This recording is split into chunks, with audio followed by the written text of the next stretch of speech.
वक्रतुंड महाकाय सूर्यकोटि समप्रभ। जय हो द्वारिकाधीश तुम्हारी, जय हो द्वारिकाधीश, जय हो द्वारिकाधीश तुम्हारी, जय हो द्वारिकाधीश।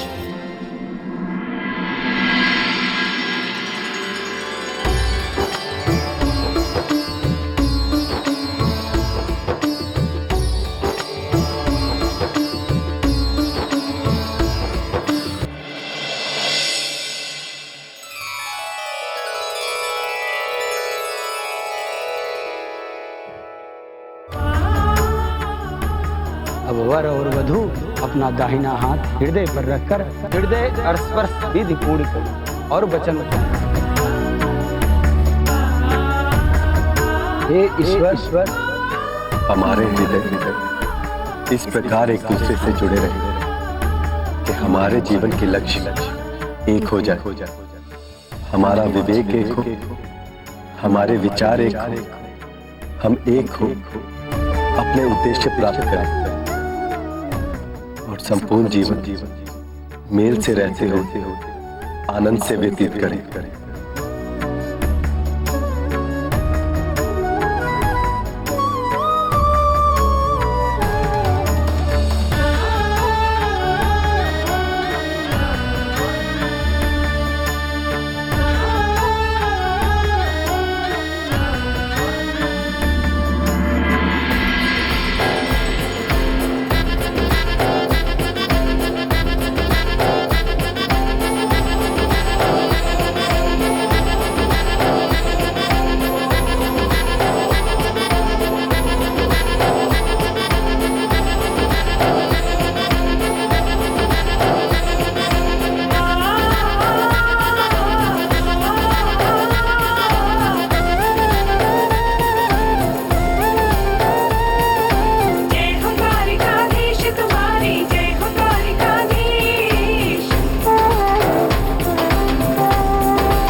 नंदिनी,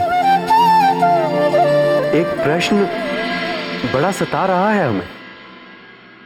यदि आपकी आज्ञा हो तो पूछ ले।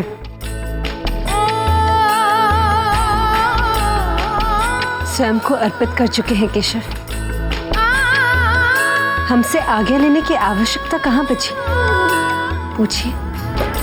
हे रुक्मिणी, बड़े बड़े शूरवीर राजा और महाराजा आपके साथ विवाह करना चाहते होंगे। आपके भाई रुक्मी भी आपका विवाह शिशुपाल जैसे समृद्ध राजा के साथ करना चाहते थे। आपके माता पिता के पास अथाह धन भंडार है, विशाल राज्य है, और इस सब के सामने मैं तो बहुत तुच्छ हूं। संसार छोड़कर समुद्र के बीच छोटी सी नगरी में रहता हूं। ना शूरवीर हूं, बल्कि रणछोड़ के नाम से जाना जाता हूं मैं। ना रंग ऐसा जैसे चांद से मांगा गया, श्याम रंग से दिखते हैं हम। हमें तो लगता है कि आपके साथ अन्याय हो गया। यूं ही लोगों के मुख से झूठी प्रशंसा सुन आप छल में आ गई और हमसे विवाह कर लिया। वैसे अब भी कोई विशेष विलंब नहीं हुआ है। किसी श्रेष्ठ शूरवीर और पराक्रमी राजा को चुन लें, कोई बहुत सामर्थ्यवान जो आपकी इस लोक और प्रलोक की सभी अभिलाषाएं पूरी कर सके।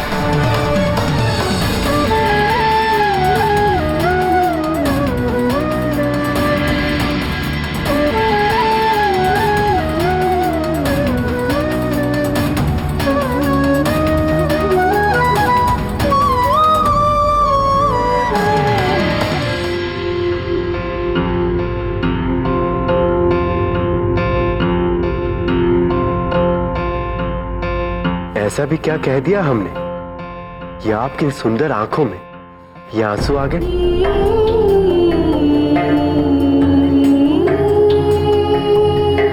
हे कान्हा, आप हमारे लिए सर्वश्रेष्ठ हैं। हमारा संसार आपसे ही आरंभ होता है और आप पर ही समाप्त होता है। ये कहना भी हमें जैसे शास्त्रों बार मार देगा कि हम आपसे अलग हो जाए। आप हमारी आत्मा है कान्हा, और एक आत्मा शरीर से जीते जी अलग नहीं हो सकती। जिस क्षण हमें मृत्यु आएगी वही क्षण आपसे दूर हो जाएंगे। आपसे बस एक ही विनती है, कभी ये ना कहिएगा कि आपसे अलग हो जाए।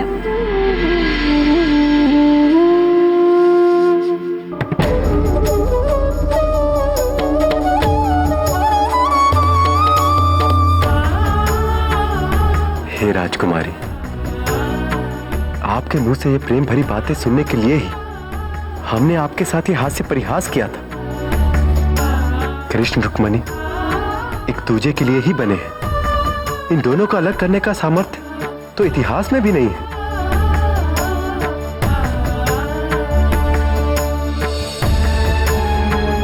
हे रुक्मणी, अब तक तो सब ठीक है, किंतु भविष्य के लिए मैं आपसे कुछ कहना चाहता हूं।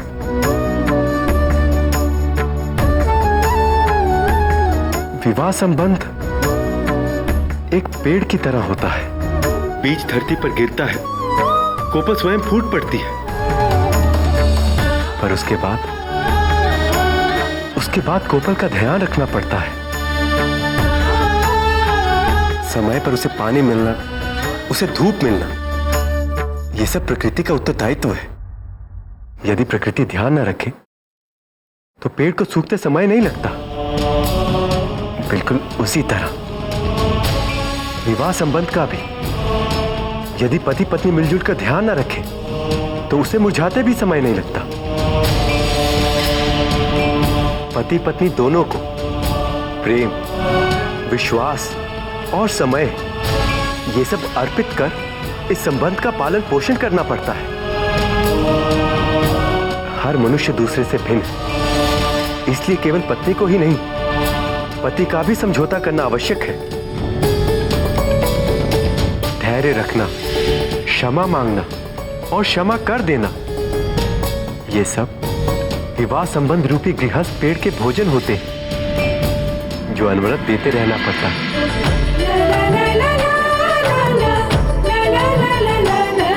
आपकी कही गई बातों का ध्यान रखेंगे।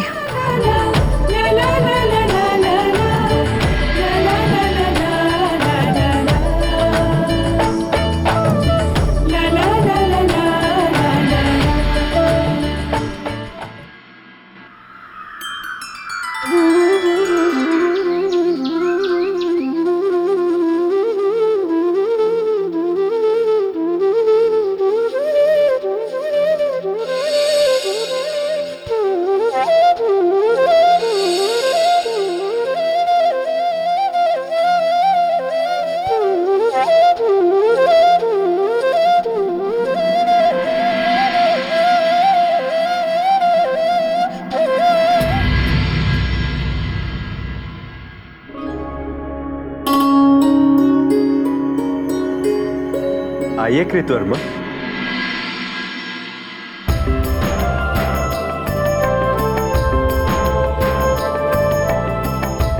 मेरी और समस्त द्वारका की ओर से आपको पुत्र प्राप्ति की बधाई हो। धन्यवाद द्वारिकाधीश। क्या बात है कृतवर्मा, इतनी शुभ घड़ी, किंतु आपके चेहरे पे ये उदासी क्यों है? जी नहीं द्वारिकाधीश, ऐसी तो कोई बात नहीं है।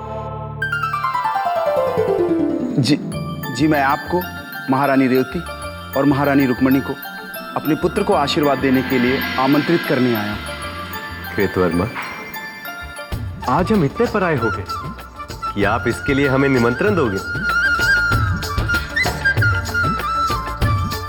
पूरा राज परिवार उतना ही प्रसन्न है जितने कि आप। और देवकी मैया, वो तो आपके पुत्र को भेंट में देने के लिए थाल भी सजवा चुकी हैं। इस वक्त मंदिर गई हुई है, वहां से सीधे आपके ही घर जाने वाली है। हे राजन, मैं आपसे कुछ कहना चाहता हूं, किंतु कहने से पहले अपने और अपनी पत्नी के जीवन दान का वचन चाहता हूं। कृतवर्मा, ये क्या कर रहे हैं आप? उठिए। नहीं महाराज, जब तक आप वचन न देंगे मैं आपके चरण न छोड़ूंगा। अच्छा, हम आपको वचन देते हैं। आइए, उठिए आप।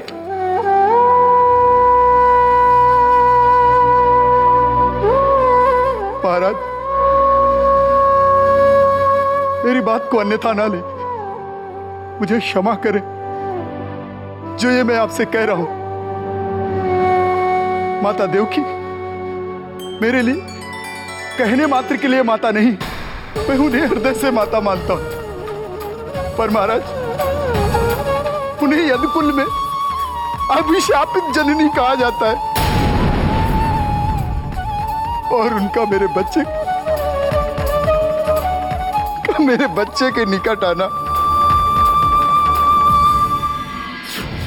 महाराज मैं जानता हूं इसमें उनका अपराध नहीं है, किंतु जब से उन्होंने जन्मते ही अपने 6 बच्चे खोए हैं।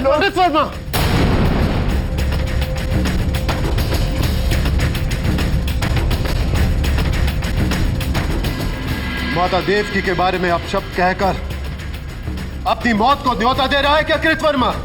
क्षमा महाराज, क्षमा। चुप कर। तूने माता देवकी का अपमान किया है, उस मां का जिसने तेरे घर में पुत्र होने की बात जानकर न जाने यहां से उसे कितनी आशीषें दे दी। हमारे राज्य का सेनापति हमारी ही मां का ऐसा घोर अपमान करेगा, ऐसा हम सोच भी नहीं सकते थे।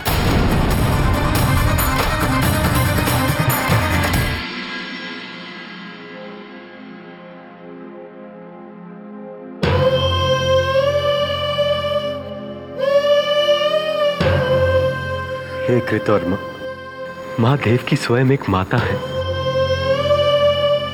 एक स्त्री उस दिन ईश्वर तुल्य हो जाती है जिस दिन वो मां बनती है, क्योंकि ईश्वर की तरह ही वो भी एक नए जीवन की रचना करती है। इसलिए ईश्वर तुल्य मां अभिशप्त या भागन कैसे हो सकती है?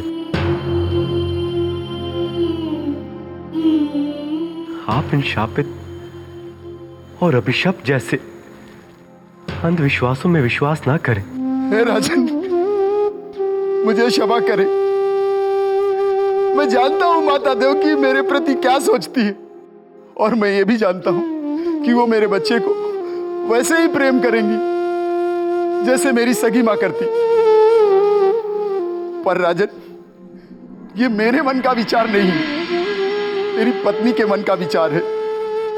और मैं अपनी पत्नी को मना भी लूं, पर एक मां को मना पाना मेरे लिए बहुत मुश्किल। अपने पुत्र को लेकर एक मां के मन में ये शंका है।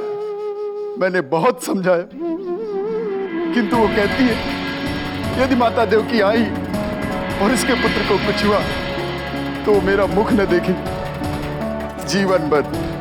अब अपनी जीवा को लगाम दो कृतवर्मा। अन्यथा बलराम,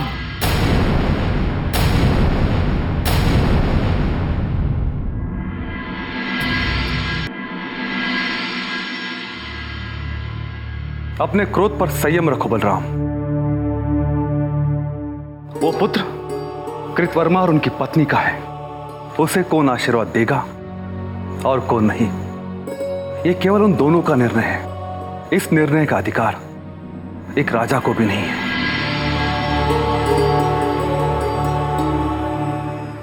हमें देवकी को कृतवर्मा के घर जाने से रोकना होगा। हम शीघ्र आते हैं।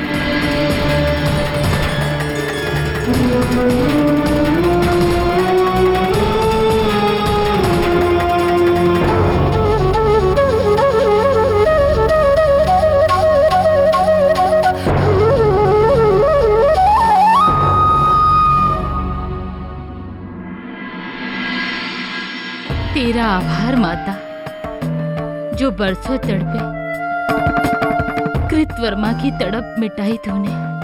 हे माता, ये मुझसे ज्यादा और कौन जाने एक माँ बाप के जीवन का सबसे बड़ा दुख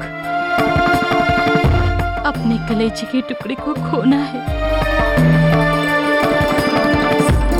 इसीलिए विनती है तुझसे कि कृतवर्मा के पुत्र को धन यश के साथ साथ सूर्य देव सी आयु भी देना।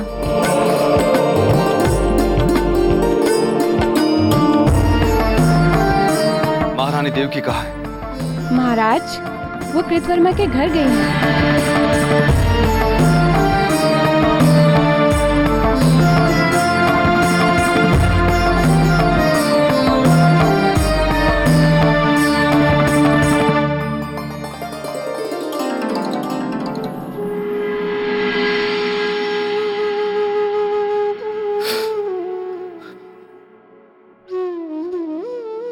कृष्ण,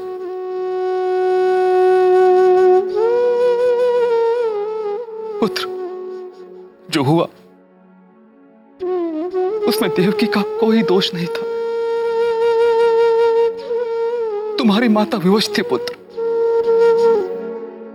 पापी कंस ने तुम्हारे 6 भाइयों को छीना और आज देखो इस संसार ने कितनी आसानी से उस पर लांछन लगा दिया। पुत्र, यदि देवकी कृतवर्मा के घर पहुंची और उसे वहां कुछ सुनने को मिला तो सह नहीं पाएगी। पुत्र, वो सह नहीं पाएगी, टूट जाएगी। पिताजी, इस संसार में आने वाली हर आत्मा ये लिखवा कर आती है कि वो यहाँ कितना समय बिताएगी। न उससे एक क्षण अधिक कोई रहा है, ना ही एक क्षण कम। तो ऐसे में देवकी माँ को दोष देने वाले तो अज्ञानी हुए ना। कान्हा, मानता हूं मैं कि यही जीवन का सत्य है, किंतु इस समाज का एक नियम और भी है। इसे हर घटना में कोई ना कोई दोषी चाहिए जिस पर अपनी भड़ास निकाल सके। हमें डर है यदि देवकी कृतवर्मा के आ गई तो उनके साथ कोई दुर्व्यवहार न हो जाए।